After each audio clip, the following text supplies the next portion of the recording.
Sachas Bava Kamma Daf Pei Ches begins with a machlokes that the Gemara discusses between Rabbanan and Rabbi Huda, which we saw in our last Mishnah, about whether or not an Eved gets paid for his embarrassment, whether he gets paid for Vaishes. This is going to get into a machlokes system. Whenever you have the word Achiv in a pasuk, does that include an Eved or does that exclude someone else? So let's begin. The Gemara says that we have this machlokes in our last Mishnah. According to Rabbi Huda, an Eved does not get paid. Vaishes, according to the Rabbanan, he does. Someone wants to know what is Pshat and Rabbi Huda, what's this Makar? So Gemara says because the pasuk describing embarrassment says Ki yinatzu anashim yachdav ish ve'achiv. It discusses when two people are fighting, a man and his brother. Uses the term achiv, brother, that excludes an eved. It does not count as a brother. He does not have achva. The Rabbanan say no. An eved counts as a brother because he is a brother, although he may not be a brother in yichus, he's a brother in mitzvahs, and he's chayiv in mitzvahs, and that makes him a brother.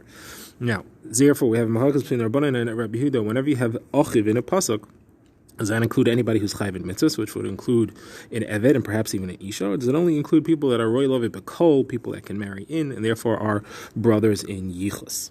So the Gemara asks, according to Rabbi Huda, it says achiv ba'edim zaymimin v'asisam le'kasher zama masis la'achiv. That should exclude an eved. If somebody says edus on an eid zaymim, if an eid zaymim says edus on an eved and they are found to be zaymimin, they should not have the pasuk of vasis le'kasher zama apply to that because achiv excludes the eved that they spoke about. So Rava answers, name of Sheshes, no, it says Be'ar Tara Mikir Becha, and that is a riboy. Remove all ra from within you, and that includes even if the victim of the Zemim was in Eved. So Mar Zakash on the Rabbanon, in Eved should be kosher for Malchus. The only reason that we exclude people from Malchus is because it says Achecha, Mikerav Achecha, and therefore we're excluding anyone who's not Achecha, according to the Rabbanon, that an Eved counts as Achecha because he's Chayiv in mitzvah, so he should be kosher to be a Melech as well. So the Gemara says you can't say that because we know that even a Ger can't be a Melech, and a Ger is certainly considered to be Achecha. He's your brother in mitzvahs completely, and that would be Kasha both according to Rabbi Yehuda and according to the Rabbanon. A Ger is included in Achecha according to both of you. So if you're going to say that the pshat in the exclusion from being a melech is just from the word achecha, neither of them would make sense. So therefore you have to say it's not just from the word achecha, it's because there it says mikerav achecha, which means mimuvchar shebachecha, means from the highest level of achva, someone who's a complete brother in yichus, born into kahal, and that excludes the ger. So now the Gemara is another kasha on the Rabbanon, and Eved should be kosher to say edus. The only reason that we exclude someone from edus is because it says hine a checker hoy checker ono be'achiv. According to the Rabbanon, an Eved is included in achiv. They should be able to say edus. So the Gemara says no. Eved is excluded from edus for a different reason. Kal v'chemer from an isha. In isha we have a limud Shvuos that they're excluded from edus. So if an isha who is chayiv in mitzvah just like an eved, but is stronger than an eved because an isha is allowed to marry bekahol, as opposed to an eved is not allowed to marry bekahol. So if an isha can't say edus, kal v'chemer, an eved can't say edus at all. So the Gemara says there's a pircha on that kal v'chemer. An isha is different because she doesn't have a bris milah. An eved is more in mitzvahs because he has a bris milah. So the Gemara says no, bris milah has nothing to do with this, and the proof is that a katan who has a bris milah and he's shaykh to bris milah can't say edus. So you see, bris milah is not involved. It doesn't help you. It's a pircha on that. So the Gemara therefore says you should have an isha be moichiach that she is b'mitzvahs and she's puzzled to edus. That's why a katan's milah doesn't make any difference because an isha is moichiach. The milah has nothing to do with it. So we go around in circles over here. You can't learn from an isha. You can't learn from a katan. A katan's milah you prove from isha is not relevant. A woman's roy lavoi kahol you prove from a katan is not relevant, and therefore what is the tzad hashava between these two that we should include or exclude an eved? Says the Gemara, tzad hashava between an isha and a katan is that they are not chayiv fully in mitzvahs. It should therefore include an eved who's also not chayiv fully in mitzvahs. Is chayiv in mitzvahs like an isha. Gemara says no, the tzad hashava shebehen is different is that they are not a full-grown man. An eved is different in the sense that he is a full-grown man, and therefore you can't learn him from a combination of katan and isha. Says the Gemara, okay, I could then learn from a gazlon, a thief. He is a full-grown man, and he is excluded from the parsha of edus. He can't say edus, so I include him, and then I could learn a kal v'chemer from between them all from the tzad hashava. Somewhere says no. A gazlan is different in that his actions caused him to be excluded. These are the ones who didn't do anything wrong to cause themselves to be excluded. Says the Gemara, therefore I will make a tzad shava from the gazlan and either an isha or a katan. That takes care of all the issues. You don't have a pircha of man, you don't have a pircha of a mice of kagormaloi, of his actions excluding him. The Gemara now brings another source for the fact that there is no edus testimony accepted from an eved. The Gemara quotes Mar Beit Ravina, who says it's learned out from a pasuk le'yumsu avos al banim. Simple pshat in the pasuk would be that you can't accept the testimony of a father on his own son. Says the Gemara, that can't be the right pshat, because then it should say le'yumsu avos al b'neihem, on their own children. Banim just means sons, it doesn't mean his own sons. So that explanation, the simple explanation, it doesn't read in the pasuk. So it has to be that you cannot accept the testimony of the father. You can't accept the testimony on someone who doesn't have a yichus of sons. He is a avos, and he's not called al shem vanim because he doesn't have children that are yichus after him, and that refers to an eved. And therefore, this pasuk is excluding the edus of an eved. So says Gemara, if that's true, look at the next half of the pasuk where it says, that means that they don't have yichus to their own father. So that should exclude the ger. A ger doesn't have yichus to his father because his father is a guy and he's yid. And therefore, this pasuk should exclude the eved.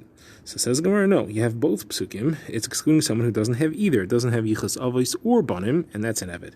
A ger may not have yichus of his father, but he does have yichus of his own sons, and that's not excluded. Now, says the Gemara, you may say that, how do you know that this is a pshat? Maybe each one is excluded, one who has no yichus to sons and one who has no yichus to father, and therefore we're excluding the eved and the ger. Says the Gemara, if that would be true, then you would only need one libud. You would only need the pasuk to tell me to exclude the ger, and kal v'chomer the eved. If the ger is out because his father's not miyachas to him, kal v'chomer the eved, whose father and sons are not miyachas to him, should also be out. If that would be true, the pasuk would only have to write one drasha. It would have to write the drasha in vanim lo yumsu al avos, and it could write a drasha there instead of saying avos. It could say avos say hem. That would give me the drasha. I would know that it has to be referring to the ger, and then I would say kal v'chomer to the eved. And the first pasuk of lo yumsu avos al banim, I could write b'neihem, and I could learn it to be talking about the psul korva, just like the pashup pshat would have been, and everything would have been good and fine. Now the Torah didn't write it that way, obviously because the ger is able to say edus, and the eved is not, and that's what we had to write it only in a way that refers to the eved. Now, if you might ask, then why does it continue the pasuk and say ubanim liyum? So always says Gemara, once you said it the first way, we concluded by saying it the second way as well, and it's talking about psol korva. However, we're not talking about the psol of the ger for edus. Gemara now refers back to the Mishnah, begins in Usugya. The Mishnah had discussed the halacha of a cher sheit of a katan, and that of an isha and an eved. The Gemara focuses on an isha. An isha who's mazik someone doesn't need to pay until after she separates from her husband and buys her own property. That implies that her nechsei malug, the property she brought into the marriage, is not under her control. She can't pay with it. So Gemara brings an incident. The Gemara says that Shmuel bar Abba, his mother was married to Rabbi Abba, and it sounds like it was not his father, even though he's called Shmuel bar Abba. But so Rabbi Abba was not his father, and his mother married Rabbi Abba, and then after she was married to Rabbi Abba, she wrote over all her property, her nechsei malug, to her son, Shmuel bar Abba. Then she died, and Shmuel bar Abba then came to claim the money, which the property which his mother had written over to him. So Shmuel bar Abba brought the case to Rabbi Yirmiyah bar Abba, and he paskined that he's correct, and he awarded the property to Shmuel bar Abba. Now Rabbi Abba himself, who was the mother's husband, claimed that it was his nechsei malug, and therefore his wife didn't have a right to give it over to her son, and he wanted it back. So he went to speak to Rav Hoshia, and Rav Hoshia said the case over to Rav Yehuda. And Rav Yehuda said, this is what Shmuel paskind, that if a woman sells her nechsei malug in her husband's lifetime, and then she dies, the husband collects it. And that the reason is because he inherits all his wife's property. He's considered to be a purchaser. An inheritor has the halacha of a purchaser, of the first purchaser. Therefore, it's as if he bought it before she gave it to the son, and therefore he has the right to take it away from the son, and therefore he paskin that it goes to Rabbi Abba. So they sent it over to Rabbi Yirmiyah bar Abba, who had initially paskin that it goes to Shmuel bar Abba, the son. So he said, I know a Mishnah. And he quoted the Mishnah on which he based his psak. And so he brings a Mishnah.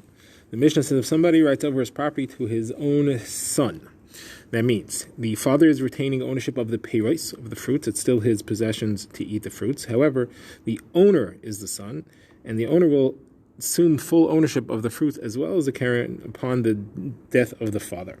So during the lifetime of the father, the son can't sell the land because he doesn't own the fruits, he doesn't own the rights to it. The father can't sell the land because they belong to the son. The keren of it belongs to the son. Now, what actually happens if they sell?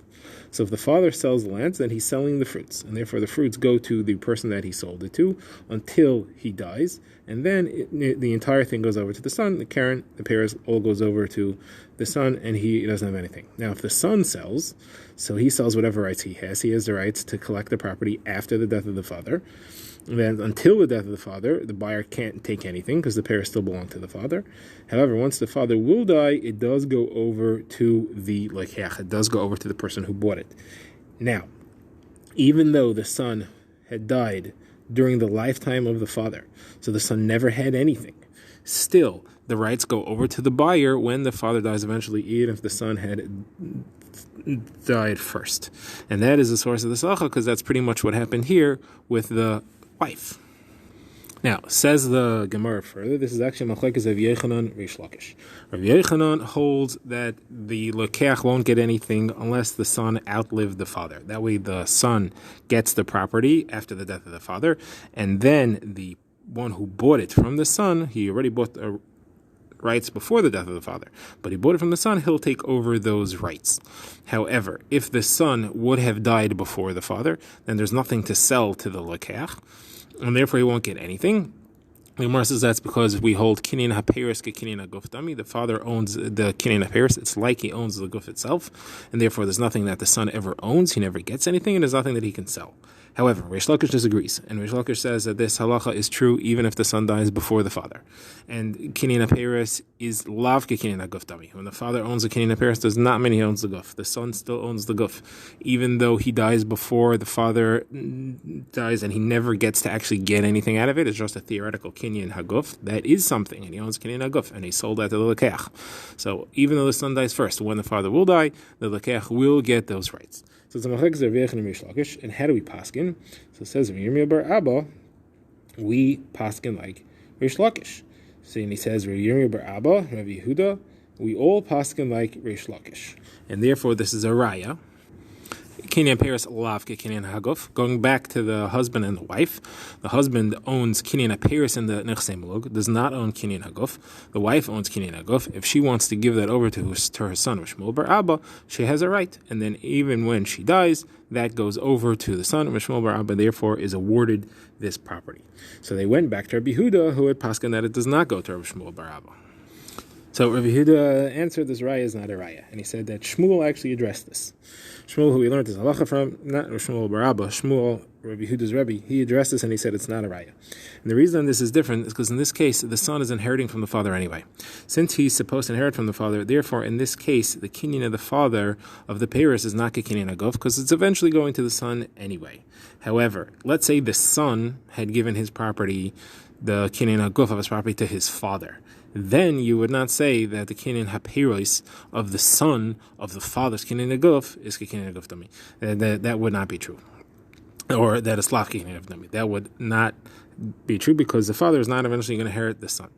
And therefore, in our case, where the son of the mother is not going to inherit, where Shmuel bar Abba is not going to inherit his mother, the inheritor of his mother is the father, Rabbi Abba. Therefore, in that situation, there is no automatic inheritance, and he would not be zeicha to that. Now, Abayas Takasha, the theoretical case that you made up, where the son gives it over to the father, where you said there the father is not future to inherit him, and that should be a different halacha. And there you would not say that kinyan hapeiros is kinyan haguf. That's not true, because the father inherits his son also. If the son has no children, the father inherits him. So the pshat, therefore, in that case, is as follows. When the son gives over property to his father, he's avoiding his own children inheriting him. That's what he's trying to do.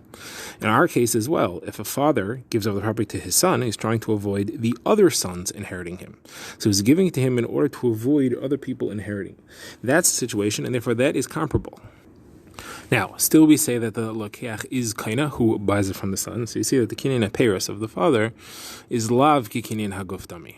And therefore we are proving that it's lav ki kinyan haguftami. If you want to compare something to our Mishnah, it will be that of takanas usha. That's what Beitzer Archanina said, that in usha, the mena takana, that a woman who sells her nichsei mulug in the lifetime of her husband, and then she dies, the husband could take that away from any purchaser. And that's because they made a special takana for a husband to get his wife's property, to avoid Eva, to avoid him being upset at her for giving it away to someone else. And therefore that would be the situation here. That would be why the husband of this woman should be able to get the property.